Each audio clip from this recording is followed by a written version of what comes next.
Welcome to the Tech Egg. Don't get scrambled. Enjoy the video. In this video, I will explain how to play No Man's Land on guitar.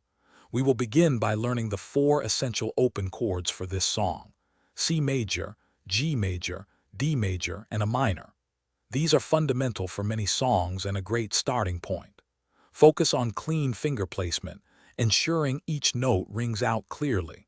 Remember to use your fingertips and keep your fingers arched for the best sound. Next, let's tackle the rhythm. The song has a moderate tempo of 116 beats per minute. A good starting strumming pattern for the verses is a simple down, down, up, up, down, up. Try to keep your strumming hand moving consistently, even when changing chords. This helps build muscle memory and keeps the song flowing smoothly.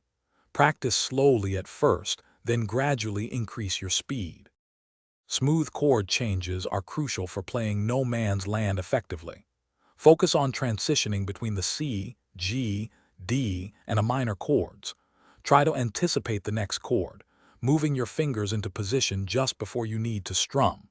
Practice these changes slowly, aiming for a fluid motion without any noticeable breaks in the sound.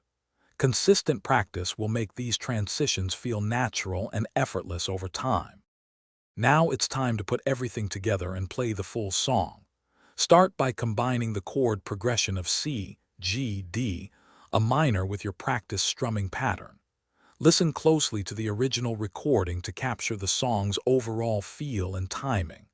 Don't be afraid to start slowly and gradually build up your speed. With dedication, you'll be playing No Man's Land confidently in no time at all. Thanks for watching. Consider subscribing if I helped unscramble your problems.